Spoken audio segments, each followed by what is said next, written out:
दोस्तों आप सभी का स्वागत है इसके टेक्निकल क्लासेस में। तो चलिए दोस्तों आज बात करेंगे यानी कि कंप्यूटर और कंप्यूटर का कुछ टॉपिक को कल जो है यानी कि डिस्कस किए थे, है ना। कुछ क्वेश्चंस भी लिखाए थे, उसके बाद जो है यानी कि सब समझाए भी थे। तो अगर आप लोग उस वीडियो को नहीं देखे हैं तो प्लेलिस्ट में जा करके वहाँ से आप लोगों को सारा वीडियो मिल जाएगा, ठीक है। आज का यानी कि पार्ट 2 होगा कंप्यूटर को का। इससे पहले अगर आप लोग नए हैं हमारे चैनल पे तो चैनल को जरूर सब्सक्राइब कीजिएगा। और दोस्तों आज जो जिक्र करने वाले हैं कंप्यूटर सिस्टम पे, ठीक है, यानी कि कंप्यूटर सिस्टम क्या होता है उसको समझना है, उसके बाद यानी कि आगे बढ़ेंगे, ठीक है। तो दोस्तों यानी कि आज का सबसे पहला प्रश्न होने वाला है कि कंप्यूटर सिस्टम होता क्या है, ठीक है। डेस्क आप लिखिएगा, यानी कि हेडिंग लिखिएगा कंप्यूटर सिस्टम। क्या लिखना है, यानी कि कंप्यूटर सिस्टम लिखना है, ठीक है। कंप्यूटर सिस्टम दे करके हेडिंग दीजिए और इसके नीचे आप लोग लिखिएगा, है ना, कंप्यूटर सिस्टम क्या है उसके बारे में पहले समझा देते हैं, ठीक है। ये देखिए दोस्तों ये क्या है, तो ये सिस्टम है ना। जैसे कि किसी भी सिस्टम, जैसे कि कोई भी व्यक्ति अगर काम करता है अकेले नहीं, यानी कि दो के साथ मिलकर काम करता है, ठीक है, और उसको वो पूरा करता है, यही तो सिस्टम है। नहीं समझ रहे, मेरा कहने का मतलब ये हुआ जैसे 4-5 व्यक्ति कार्य करता है या 2 ही व्यक्ति कार्य करता है और उस कार्य को करने में यानी कि दोनों व्यक्ति का योगदान है, ठीक है। और जो योगदान दोनों व्यक्ति दिया है उसी को यानी कि सिस्टम कहा जाता है। अभी अगर इसको डिफिनेशन में लिखा जाए तो आप लोग लिखिए डिफिनेशन में, जब 2 या 2 से अधिक इकाइयों आपस में मिलकर किसी कार्य पूरा करती है, जब 2 या 2 से अधिक इकाइयों आपस में मिलकर किसी कार्य पूरा करती है उसी को क्या कहेंगे दोस्तों, कंप्यूटर सिस्टम कहते हैं। क्या कहेंगे, कंप्यूटर सिस्टम कहेंगे। अब समझेंगे कि कंप्यूटर सिस्टम का मूल्य यानी कि यूनिट कितना होता है वो हम समझेंगे, ठीक है। नेक्स्ट पॉइंट दीजिएगा, कंप्यूटर सिस्टम का मूल्य 4 यूनिट होता है। क्या लिखिएगा, कंप्यूटर, ठीक है, सिस्टम का मूल्य 4 यूनिट काम करती है या 4 यूनिट होता है। तो चलिए सबसे पहला यूनिट क्या है उस पर जिक्र करेंगे। 4 यूनिट बोले हैं तो सबसे पहला यूनिट जो है दोस्तों यानी कि इसमें आ जाएगा इनपुट। क्या आएगा, इनपुट आ जाएगा, ठीक है। क्या आ जाएगा, इनपुट। और दूसरा पे जो आएगा दोस्तों वो यानी कि प्रोसेस यूनिट है। क्या है, प्रोसेस, ठीक है, प्रोसेस यूनिट। और तीसरा नंबर पे आएगा जो दोस्तों यानी कि 3 नंबर पे जो आएगा यानी कि आउटपुट यूनिट आएगा। क्या आएगा, आउटपुट यूनिट, ठीक है, आउटपुट यूनिट आएगा। और 4 नंबर पे लिखिएगा मेमोरी यूनिट। क्या, मेमोरी यूनिट, मेमोरी यूनिट। पहला पे दोस्तों यानी कि इनपुट है, उसके बाद दूसरा पे प्रोसेस है, तीसरा पे यानी कि आउटपुट है और चौथा पे जो है यानी कि मेमोरी है। अब सबसे पहले समझेंगे कि इनपुट यूनिट क्या होता है, ठीक है। चलिए लिखिए इनपुट, 1 नंबर दे करके लिखिएगा इनपुट। इनपुट 1 नंबर दे के इनपुट यूनिट लिखना है। क्या लिखना है, यानी कि इनपुट यूनिट, ठीक है। और ये लिख करके आपको डैश देना है और उसके बाद जो हम लिखा रहे हैं आप लोग लिखिए बारीकी से। लिखिए मानवीय निर्देशों को कंप्यूटर के इनपुट करने के लिए मानवीय निर्देशों को कंप्यूटर में इनपुट करने के लिए इस यूनिट का प्रयोग किया जाता है। इस यूनिट का प्रयोग किया जाता है, ठीक है। क्या हम लिखाए हैं, फिर से एक बार बोलने का प्रयास हम कर रहे हैं, आप लोग मिलाइएगा।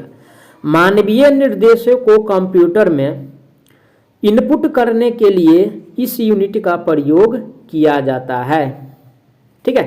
क्या किया जाता है, इस यूनिट का प्रयोग किया जाता है। अब समझेंगे कि यानी कि इनपुट का जो भाग होता है कितना होता है। तो देखिए दोस्तों, इससे पिछला वाला वीडियो में हम बताए थे इनपुट का यानी कि 2 भाग होता है। पहला यानी कि डाटा और दूसरा जो होता है यानी कि इंस्ट्रक्शन होता है। क्या होता है, इंस्ट्रक्शन होता है, इंस्ट्रक्शन, डाटा और इंस्ट्रक्शन, ठीक है। तो अब जो दूसरा नंबर पे आता है दोस्तों यानी कि प्रोसेस। अब बात करेंगे यानी कि प्रोसेस पे, प्रोसेस क्या होता है, क्या बात करेंगे, प्रोसेस पे बात करेंगे, ठीक है। दूसरा लिखिएगा नंबर देखिए प्रोसेस और यहाँ पे यानी कि डैश देना है और उसके आगे लिखना है, उसके आगे लिखिए इनपुट में दिए गए डाटा पर इंस्ट्रक्शन के आधार पर विभिन्न कैलकुलेशन करने का कार्य यह यूनिट करती है। फिर से एक बार लिखा रहे हैं, इनपुट में दिए गए डाटा पर इंस्ट्रक्शन के आधार पर विभिन्न कैलकुलेशन करने का कार्य यह यूनिट करती है।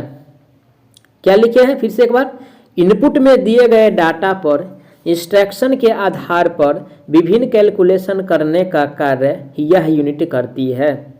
अब लिखिएगा दोस्तों, अब लिखिएगा कि सबसे महत्वपूर्ण यूनिट जो होता है क्या होता है। ठीक है, एक पॉइंट दीजिए या एरो दीजिए और लिखिए सबसे महत्वपूर्ण यूनिट, सबसे महत्वपूर्ण यूनिट, सबसे महत्वपूर्ण यूनिट सीपीयू यही कार्य करता है। सबसे महत्वपूर्ण यूनिट क्योंकि सीपीयू यही कार्य करता है।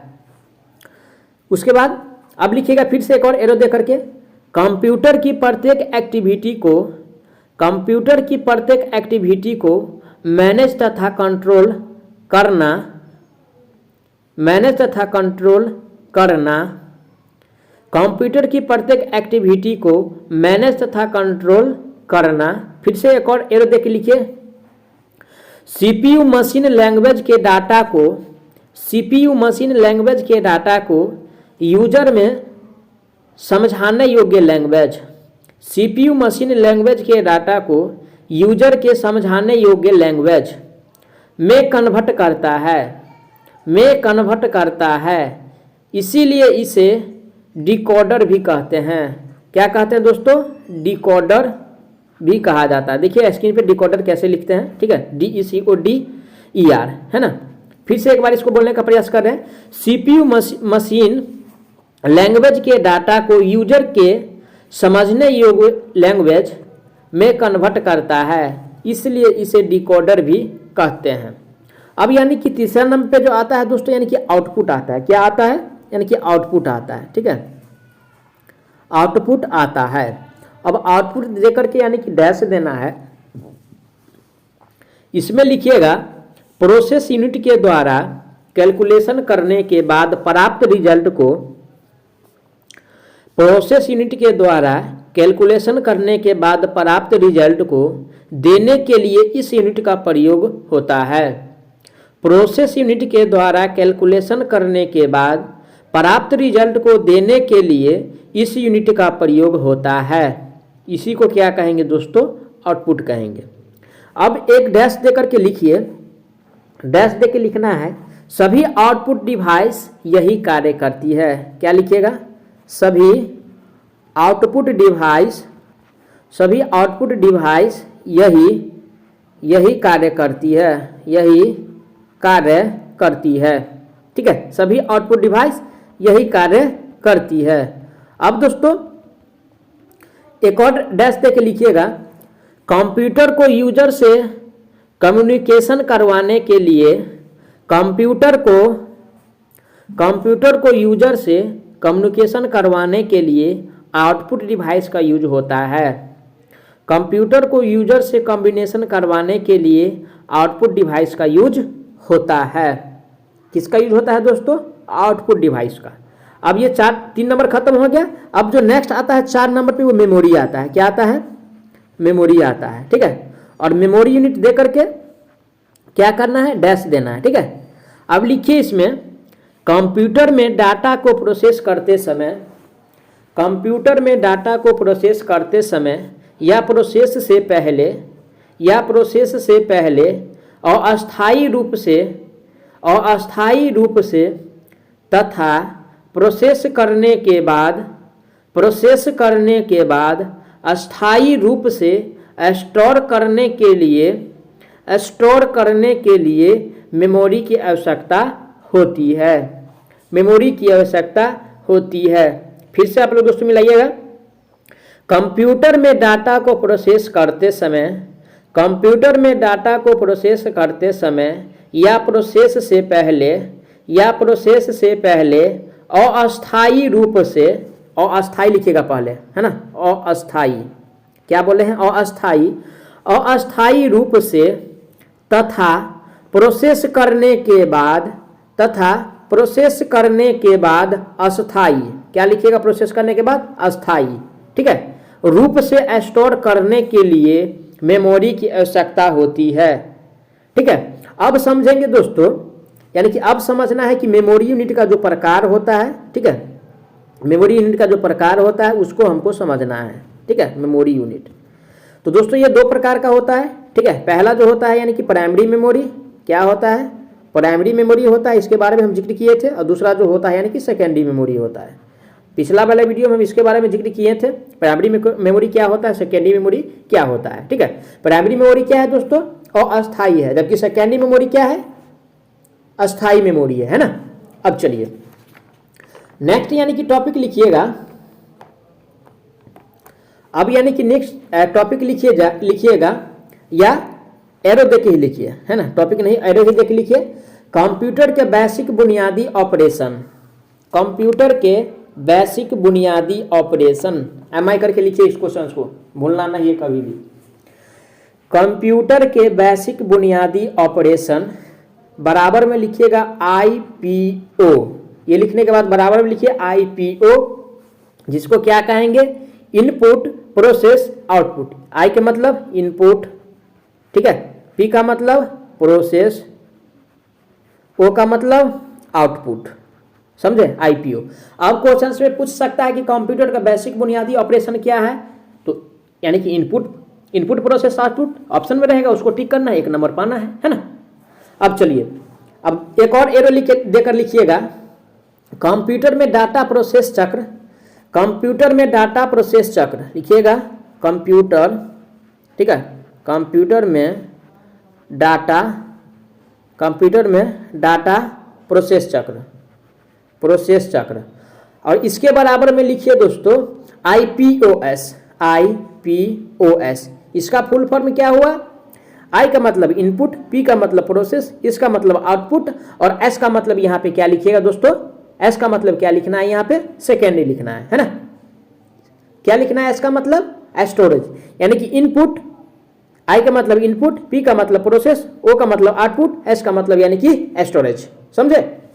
अब चलिए नेक्स्ट एक और पॉइंट लिखिए या एरो देके लिखिए, एक और एरो दे करके लिखना है। कंप्यूटर में डाटा मैनेजमेंट, कंप्यूटर में, ठीक है, कंप्यूटर में डाटा मैनेजमेंट कंप्यूटर में डाटा मैनेजमेंट दे करके बराबर में लिखना है। ये लिखने के बाद आईपीओएससी, क्या लिखना है, आईपीओएससी, ठीक है, input process output storage control.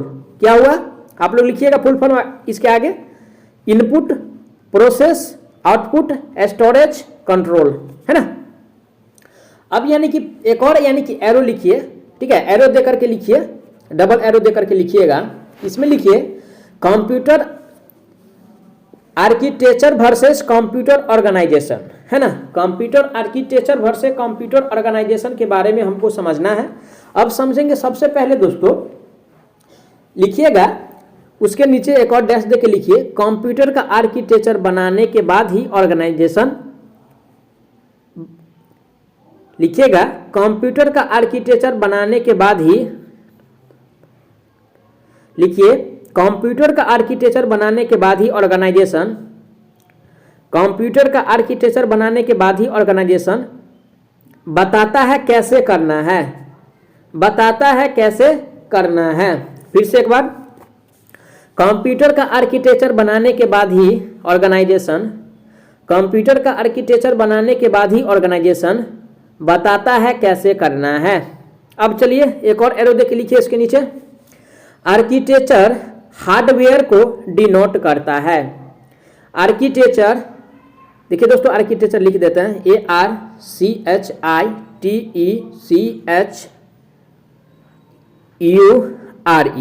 क्या हुआ, आर्किटेक्चर, है ना। लिखिएगा इसके नीचे, उसी में लिखिएगा आर्किटेक्चर हार्डवेयर को डिनोट करता है, जबकि ऑर्गेनाइजेशन उसकी प्री परफॉर्मेंस करता है। क्या लिखिएगा, प्री परफॉर्मेंस करता है, लिखिए प्री परफॉर्मेंस करता है।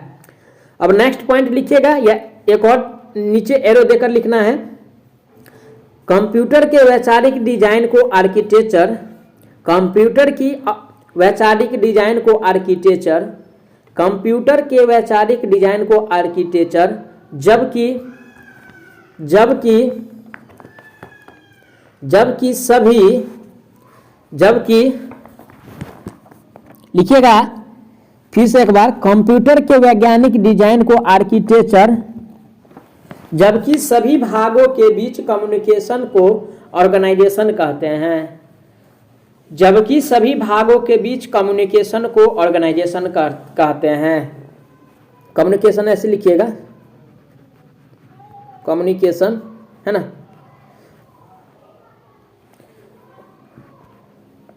क्या लिखे हैं दोस्तों? कंप्यूटर के वैचारिक डिजाइन को आर्किटेक्चर, जबकि सभी भागों के बीच कम्युनिकेशन को ऑर्गेनाइजेशन कहते हैं।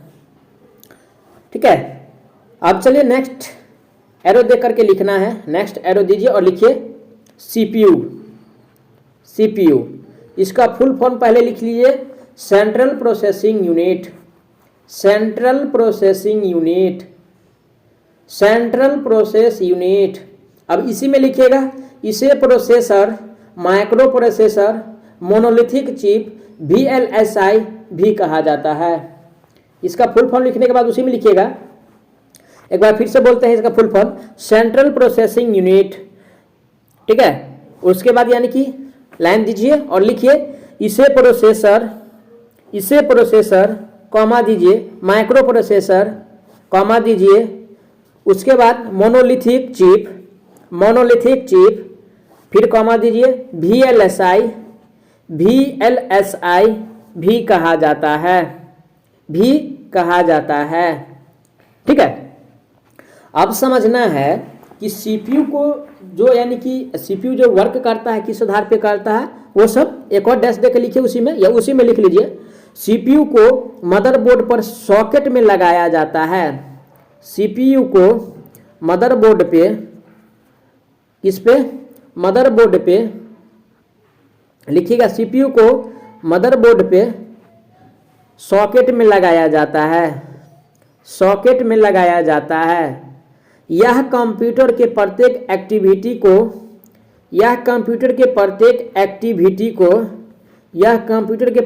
एक्टिविटी को कंट्रोल तथा मैनेज करता है।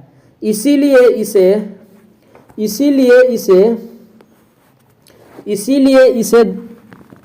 ब्रेन ऑफ कंप्यूटर कहते हैं।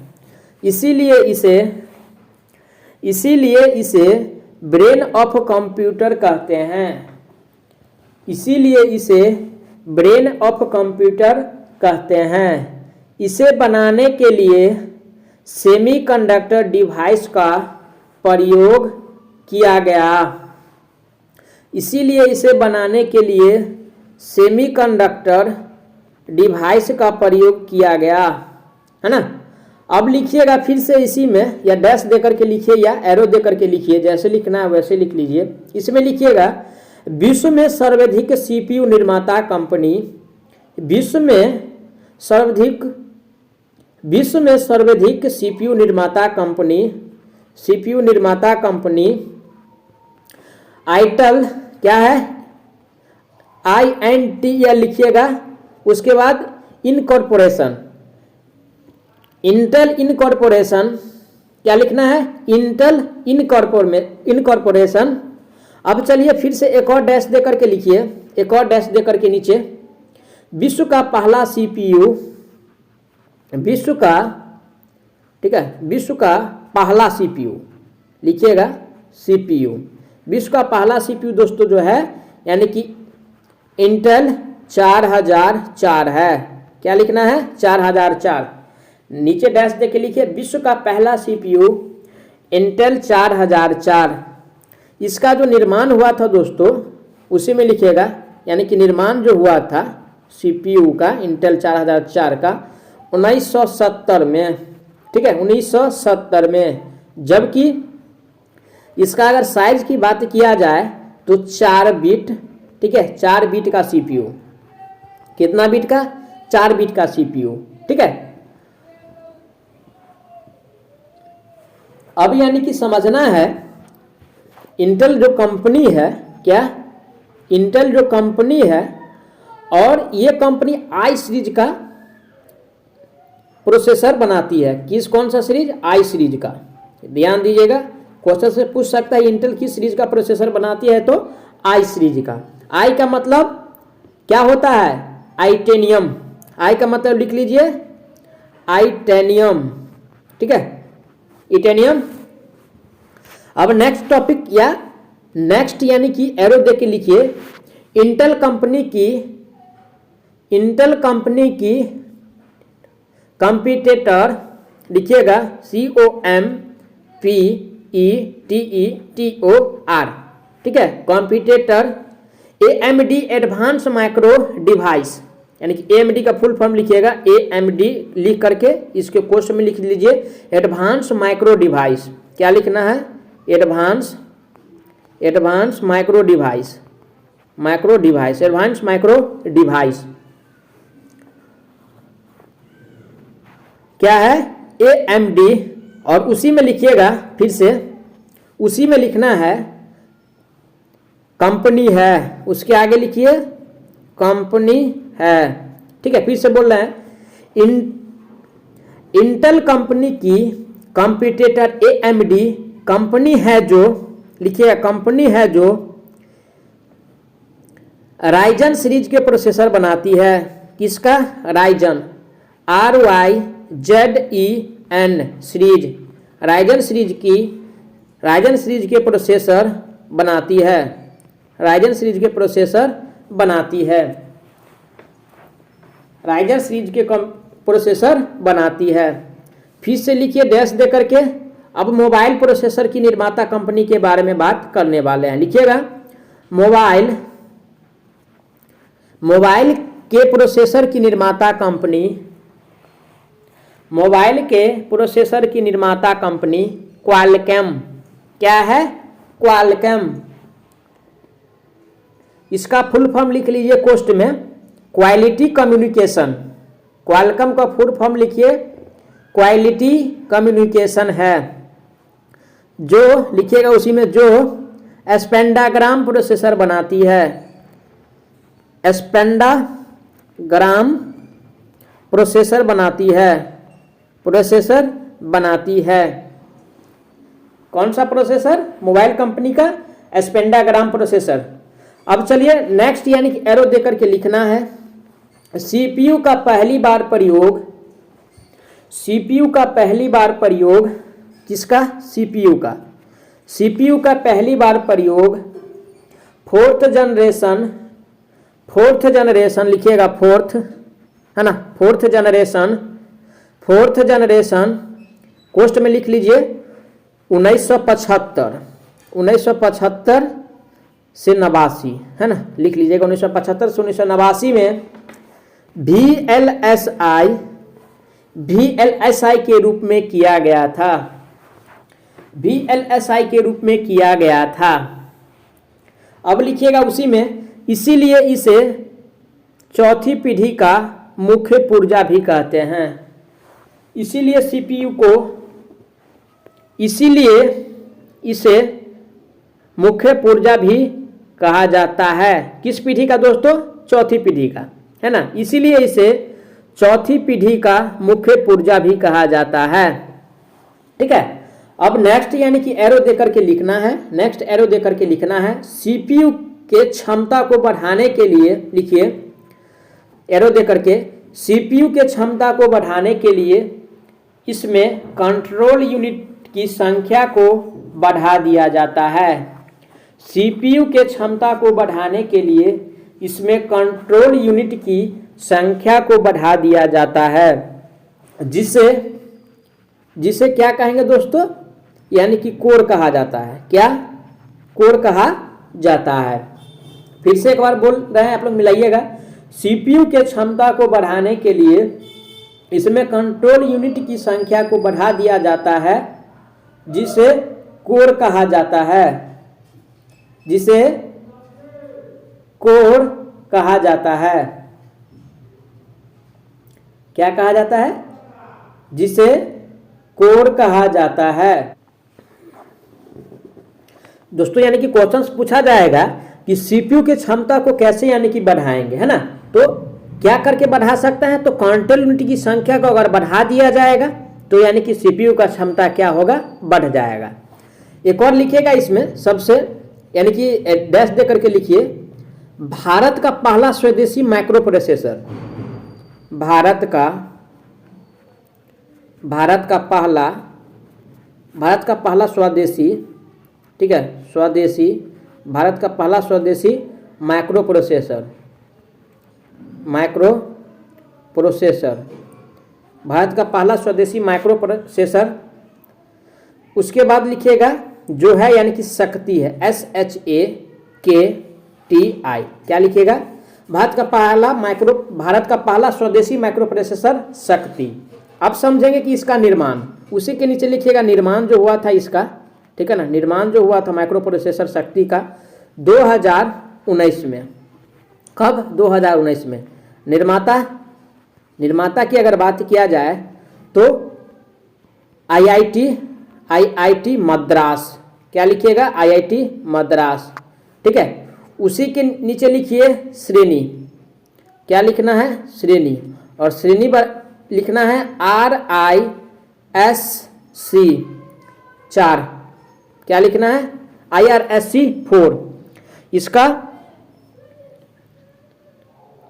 RISC का फुल फॉर्म लिखेगा तो लिख लीजिए, इसका RISC का RISC, इसका लिख लीजिए रेड्यूस्ड, REDUCED, रेड्यूस्ड, और I का मतलब लिख लीजिए इंस्ट्रक्शन, INSTRUCTION, ठीक है, और S का मतलब लिखना है सेट, और C का मतलब लिखना है कंप्यूटिंग, COMPUTING, समझे। अब समझेंगे दोस्तों यानी कि सीपीयू का श्रेणी और RSI का श्रेणी, ठीक है, सीपीयू की श्रेणी और दोनों को समझना है, ठीक है, बारीकी से समझना है। तो चलिए क्या समझेंगे, सबसे पहले लिखिएगा सीपीयू की श्रेणी, लिख लीजिए, सीपीयू की श्रेणी दे करके यानी कि डैश देना है और दो भाग में बांट दीजिए। एक साथ लिख लीजिए RISC और दूसरा साथ लिख लीजिए CISC, पहला RISC और दूसरा CISC। पहला पॉइंट इसमें या A point, reduced instruction set computing, यानी कि इसका फुल फॉर्म है ना, किसका फुल फॉर्म है, reduced instruction set computing, RISC का फुल फॉर्म है, वो लिख लीजिए। और इसमें पहला पॉइंट लिखिए CISC का फुल फॉर्म होता है complex instruction set computing, complex instruction set computing. फिर दूसरा पॉइंट इसमें लिखिए RISC में दूसरा पॉइंट लिखना है एक बार में एक इंस्ट्रक्शन को प्रोसेस करती है, एक बार में एक इंस्ट्रक्शन को प्रोसेस करती है। और इसमें लिखिए दूसरा पॉइंट एक बार में एक से अधिक इंस्ट्रक्शन प्रोसेस करती है, एक बार में एक से अधिक इंस्ट्रक्शन प्रोसेस करती है।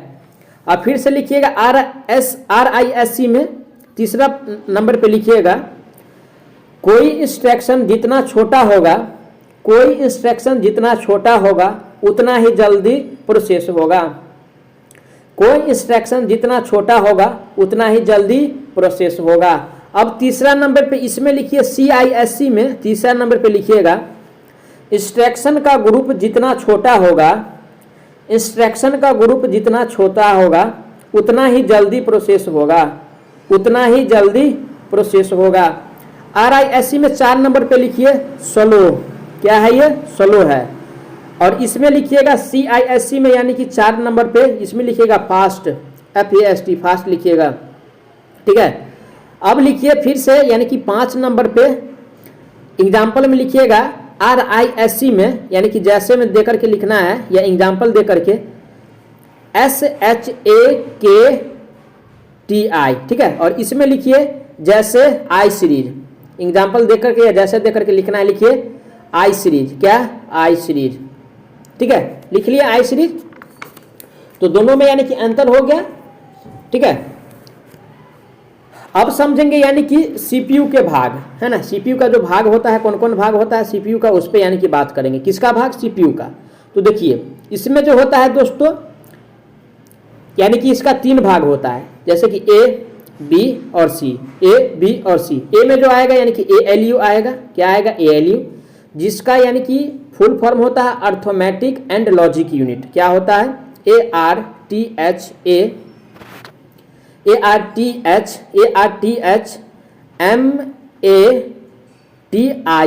अर्थमेटिक लॉजिक LOGIC UNIT आप लोग लिख लीजिए।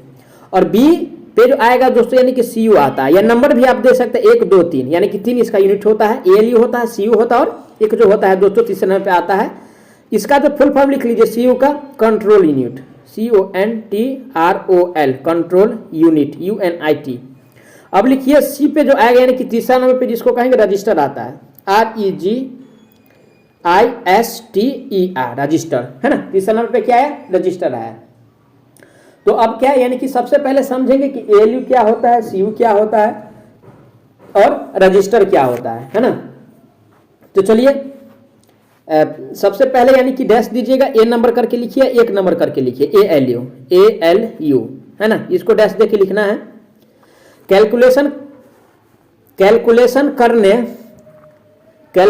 करने कार्य इसी यूनिट में होता है। कैलकुलेशन करने का कार्य लिख लीजिएगा फिर से, कैलकुलेशन करने का कार्य इसी यूनिट में होता है।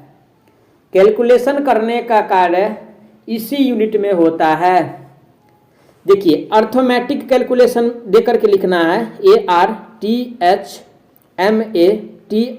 अर्थमेटिक कैलकुलेशन करके, प्लस हो गया, माइनस हो गया, उसके बाद स्टार हो गया, ये सब क्या है अर्थमेटिक है। उसी में लिखिएगा नहीं कि लॉजिक यूनिट, लॉजिक कैलकुलेशन, इसमें आता है इक्वल आता है, उसके बाद ग्रेटर देन का सिंबल आता है, लेस देन का सिंबल आता है, ग्रेटर देन का सिंबल आता है, यानी कि लेस देन का सिंबल आता है, और उसके बाद ग्रेटर देन इक्वल का आता है, ठीक है ना। इस सब का ये सब क्या है तो लॉजिकल है ना, लॉजिकल कैलकुलेशन है। अब समझेंगे यानी कि दूसरा नंबर पे जो आता है यानी कि CU, क्या आता है बी नंबर पे यानी कि CU, इसका फुल फॉर्म होता है कंट्रोल यूनिट। क्या होता है कंट्रोल यूनिट होता है ना, कंट्रोल यूनिट होता है। अब समझेंगे, इसमें लिखिएगा प्रोसेसर का मुख्य भाग होता है, प्रोसेसर का मुख्य भाग होता है, इसीलिए इसे कंप्यूटर का केंद्रीय नाड़ी तंत्र कहा जाता है, इसीलिए इसे कंप्यूटर का केंद्रीय नाड़ी तंत्र कहा जाता है। फिर से यानी कि एक पॉइंट यानी कि एरो देकर के लिखिए उसके नीचे, यह यूनिट कंप्यूटर की प्रत्येक एक्टिविटीज रिसोर्स को कंट्रोल तथा मैनेज करती है, रिसोर्स को कंट्रोल तथा मैनेज करती है। फिर से इस बार इसको बोल रहे हैं, यह यूनिट कंप्यूटर की प्रत्येक एक्टिविटीज रिसोर्स को कंट्रोल तथा मैनेज करती है। अब लिखिएगा तीसरा नंबर पे जो आता है दोस्तों क्या आता है, सी नंबर पे जो आता है यानी कि रजिस्टर आता है। क्या आता है रजिस्टर आता है ना, रजिस्टर आता है, ठीक है। अब इसको डैश देकर के लिखना है, इसमें कंप्यूटर की सबसे तेज व छोटी मेमोरी, कंप्यूटर की सबसे छोट व फिर से लिखिएगा कंप्यूटर की सबसे तेज व छोट मेमोरी, कंप्यूटर की सबसे तेज व छोट मेमोरी है, कंप्यूटर की सबसे तेज व छोट मेमोरी है। फिर से लिखिए उसी में, यह CPU के साथ लगी होती है। क्वेश्चन में पूछ देगा कि रजिस्टर किसके साथ लगा होता है, तो ऑप्शन दे देगा CPU, डाटा, इंस्ट्रक्शन, कैलकुलेशन, तो क्या मारिएगा वहाँ पे, तो वहाँ पे यानी कि CPU ना मारेंगे, यानी कि CPU के साथ यानी कि क्या होता है ये लगा रहता है। ये क्वेश्चन सब आता है, तो आप लोग अच्छा से जो नोट्स बना रहे हैं उसको ध्यान से पढ़िएगा, है ना। तो लिखिएगा उसी में, यह CPU के साथ लगी होती है, इसीलिए इसे CPU की इनबिल्ट मेमोरी भी कहा जाता है, इनबिल्ट मेमोरी भी कहा जाता है। अब लिखिए इसी में, इसका प्रयोग ALU के द्वारा, इसका प्रयोग ALU के द्वारा करते हैं, इसका प्रयोग ALU के द्वारा करते हैं, ठीक है। तो दोस्तों यानी कि आज का टॉपिक को यही समाप्त करते हैं, तो मिलते हैं नेक्स्ट टॉपिक में। तब तक के लिए जय हिंद। आप लोग वीडियो को जरूर शेयर कीजिएगा, पूरा नोट्स बनाइए, कोई डाउट होता है तो क्वेश्चन जरूर पूछिएगा, इसमें तो डाउट होने वाला नहीं है। जब ऑब्जेक्टिव कराएंगे तो उस टाइम आप लोग कमेंट जरूर कीजिएगा, और प्लीज़ वीडियो को जरूर शेयर कीजिए।